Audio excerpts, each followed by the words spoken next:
What's going on, Big Brother Canada fans? My name is Chris, and welcome to the Screen This Big Brother Canada Season 4, Episode 2 recap brought to you by Morty's TV. Head on over to mortystv.com/bbcanada for live feed updates, and you can chat with a bunch of other Big Brother fans. Alright everyone, Episode 2, we saw Episode 1 last night. If you haven't had a chance, I had a recap done last night, so you can check that out. But if you're all caught up, here's Episode 2. It was jam-packed, lots of stuff going on, so let's get right to it. The episode kicks off showing Veto winning HOH, followed by the brothers, Nick and Philip, heading into the high roller room to start their 24 hours in isolation. Of course, the brothers, they're a little upset. Being brothers, they kind of take jabs at each other, and Phil, of course, is a little bit more upset because he had no control whatsoever of that competition. So, of course, he's upset at his brother, thinking, oh, if I was in your shoes, I probably would have won. Because, that's what brothers do. Anyway, Veto approaches Shari because she trusts her, and Shari opens up and tells Veto that she would want Cassandra gone. Then Veto agrees, but then she turns her focus onto the showmances. So that should be singular, just showmance, because what we saw yesterday was Kelsey and Jared, a little close, but it wasn't much. It was probably like a total of 5 seconds, and we all just, it just clicked. We said, you know what, that's probably going to be a showmance right there. But other house guests are seeing it already. So Kelsey and Jared, they're real close in the house so far, and Veto's having none of that. So basically, Veto also doesn't want to touch the brothers, which is a little surprising, because, of their whole situation, like, they know each other, but then, they're one person, they're one vote, they're nominated together, and so on. But it's still a little surprising. Maybe she's worried that they're not going to be evicted, and then they'll come after her, and, they seem like kind of tough guys. They're competitive, so I guess she really didn't want to go down that road. Shari brings up Joel, surprisingly, and she thinks that, actually both of them think that Joel isn't telling the truth. There's more to him, and they think he's a lot smarter than he comes off of. Veto gets the key to her HOH room, and you know what that means. It's time to talk about game. So Veto and Dallas are talking about the showmance between Kelsey and Jared, and this showmance is starting to get some heat, and it's episode 2. I don't know, I could be wrong. I gotta be honest. My memory is really bad when it comes to previous seasons and whatnot. But this might be the quickest showmance, although it hasn't been portrayed as a showmance yet. The footage that we are seeing in these episodes really show that showmance off. So this might be the quickest showmance ever. I might be wrong. Comment on SoundCloud or however you're listening to it. Make sure you comment on there, or if you're watching it on YouTube, please comment below. But moving right along, the brothers get out of the high roller room, which is where they were for when they were in isolation. But it cuts quickly back to the HOH room. And Veto is talking to Paige, and Veto tells her that Paige is not her target, but she wants her to go up as a pawn. Of course, Paige isn't too happy, but she understands. I mean, that's what we all gotta say, right? Like, sometimes you can kind of fight for yourself, but, if this is what the HOH wants, you gotta do what the HOH wants. Of course, Paige isn't too happy about this, and she walks around, she starts crying, and she's like, oh, you know what, the pawn always goes home. And you know what, I'm kind of getting tired of this phrase that we hear every single season, that the pawn always goes home. I think people really need to figure out their vocabulary here. Always means that all the time, every single time a pawn has gone up, they have gone home, which is not true. And you know what? I honestly think maybe 60% of the time a pawn goes home. So the odds aren't that high. I mean, at the end of the day, it technically is 50-50, right? But So it's a little bit above that, but I mean, come on. So then Levita does. So who else does Levita nominate? It's Paige, of course, and Kelsey. That's a huge move.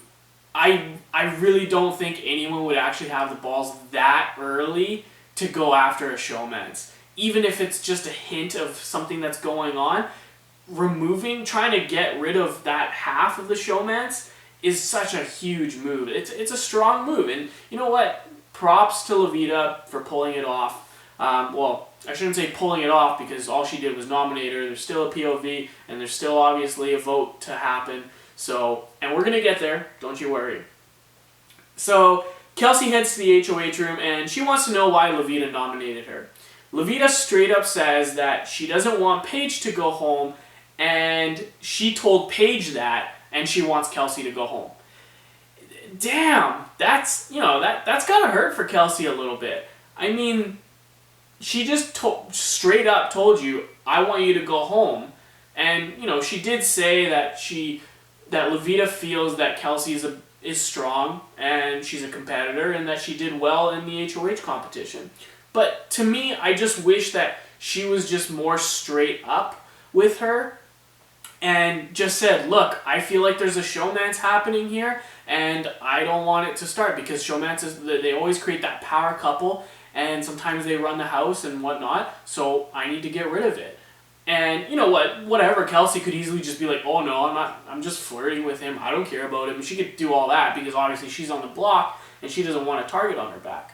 I should mention that when Levita did nominate the both of them, she wasn't straight up with either of them. She told Kelsey that, you're a strong competitor and you did fairly well in the HOH competition. And with Paige, she just said that she doesn't really know where her head is at. Whatever. I guess it's your typical answer. So anyway, it's time to pick the players to play in the Power of Veto competition. The players that will be competing will, of course, be Paige, Kelsey, Levita, and the other three will be Nick, Raul, and Shari. And Shari was Levita's house guest choice, which no real surprise there. We're already seeing that connection there. At the beginning of the episode, Levita said that she trusts Shari, so again, no real surprise there. In the Veto competition, house guests dress up as mermaids, and they kind of need to slither down this path. It's not really slither. I mean, there's a rope that you can pull, and it's kind of like one of those water slides with curves, like you go up and down kind of thing. It's, it definitely looks pretty hard, and anyway, so they got to travel down this path into like this beachy area. Then they have this starfish on a rope, and they got to throw it to grab shells. It's kind of like a magnet. So once it touches a shell, you bring that shell back. And on that shell, there is a letter. So they need to they have to spell out a phrase, and that phrase is calm before the storm. Nick actually had a pretty good strategy. He basically grabbed all his shell. Like you could only bring one shell back at a time, but what he did was when he was at that beachy area, he basically grabbed all the shells to bring it closer to him, so then he can just go one by, just quickly run back or not run, but kind of like slither and crawl back and forth. And I thought that was really smart. So the winner of the Power of Veto is Nick. I guess that strategy paid off. So what will the brothers do now? Will they use the veto? Will they just, respect Levita's nominations? We actually don't see any talking between the brothers and the house guests. It literally cuts straight from Nick winning it to them in the backyard trying to decide who to nominate or who to use the veto on, or if they should use the veto. So, we get straight to the veto ceremony, and the brothers decided to keep the nominations the same. They decided to respect Levita's nominations, which I think is the perfect move. It's the best decision. They already have a small target on their back because they know each other, they're brothers and all that. So, hey, let's use that favorite phrase that we all love, get blood on our hands. Now it's time for Kelsey to put in some work. She flirts with Phil, and she does it in front of Jared. She really doesn't care. She's, this is her game. It's way too early with Jared for this showmance, excuse me. And you could totally tell Jared wasn't liking it. Paige notices that she knows that Kelsey is flirting with guys to get her way. And Paige says that that's not her style. But as Kelsey leaves the room and Phil's, I think he's following her out, he basically says, he looks at Paige, she's just like, I think she's just on the bed eating something, and he looks at Paige and says, hey Paige, you're losing out. You're losing out on me, or you're losing, like along those lines. We're saying that she's losing him and basically needs to step up her game. And I thought that was a bit cold. I mean, I don't know about you guys, but I thought that was cold. It's like, she's 19 years old. She's not she's a pretty girl, I'll be fair, but, she's not like Kelsey, and she, because Paige isn't that type of girl, she's just kind of, it almost looks like she's uncomfortable there, and it's an uncomfortable situation for her. And for Phil to say something like that, it's kind of like, it's almost like he wants something out of her. Like, it's almost like, hey, why don't you flirt with me? Or why don't you give me like a back massage or something like that? Anyway, I don't know. Maybe I'm thinking too much into it. Maybe you guys think I'm crazy. But anyway, I thought it was kind of cold. Whatever. Kelsey knows to be flirtatious with the boys. And if she's kind of getting that vibe from the boys that, they like her, then why not take advantage of it, right? She invites Dallas to cuddle in the bed between herself and Cassandra, and and Dallas isn't going to turn that down. I mean, a lot of guys they're not going to turn that down. So of course he gets in the bed. He's got Kelsey on his right arm, and then Cassandra on his left arm. Dude's living the life right now. And what was really funny, though, was he said if he asked Levita if she wanted to get in on the action, and you could totally tell that she just gave him this complete death stare. And it was kind of funny, but it's like, dude, relax. You already got two girls on your side. No need to ruin the moment. Just keep it with them two. So now Phil wants Kelsey to stay. No real surprise there, but he's mainly talking about the showman. So I think he's kind of, I don't know if he's really accepted that showmance is there and it's happening and it's with Jared and there's nothing he can do about it, or if he's just, he's saying that because he's also talking to Joel and Mitch about this. And so I don't know if he's just, maybe maybe he's accepting it, or B, maybe he's telling these guys what they want to hear, or what, he really wants her to stay, so he wants these guys to keep her. Or C, maybe he just wants to throw out this showmance term out there to kind of say like, oh, you know what, but he doesn't really care. Like, basically what I'm trying to say is he thinks that maybe he could steal Kelsey from Jared, but they're trying to look at both sides of the, they're trying to look at both sides. Let's just put it that way. If she goes and if she stays. So they're going back and forth, and that's about it with them. Now Levita and Shari are talking about it, and to me, Shari is totally oblivious to what's really going on. She thinks that the brothers want Kelsey out. I mean, this could have been a conversation that they had, but to me, even if you didn't see any of the footage about the brothers wanting to keep Kelsey, to me, I would just automatically assume with that whole flirting thing that happened, that Phil would want her to stay, and Phil would convince Nick to keep Kelsey. Shari also believes that Dallas wants to take out Kelsey, which, I mean, after that whole bedroom cuddle thing, I don't see why he would. It doesn't make any sense to me. But again, maybe this was a conversation that they didn't show us on TV, that Shari and Dallas had. But anyway, let's get to the vote. By a vote of 7-4, it was a little bit closer than I thought it would be, but by a vote of 7-4, bye-bye Paige. It's sad, like, I kind of felt bad for her. I got to apologize. You know, at the beginning of this episode, I did say, you know, I'm tired of people always saying the pawn always goes home. But unfortunately, this time she was right. The four people that actually voted to evict Kelsey was Shari, no surprise. Ramsey, which I'm a little surprised, but maybe not really. Maddie, which we all, no surprise there. She, at the beginning, in the first episode, she definitely didn't like Kelsey. And surprisingly, Dallas. Dallas actually voted to evict Kelsey, and that was a bit of a shocker to me. But at the end of the day, Paige is the one sent home. Now, we're getting towards the end of the episode, and this is where it all comes down to. This is what we've been waiting for. You know, aside from Big Brother Canada actually starting again, but it's time for the 2 international house guests to enter the Big Brother Canada house.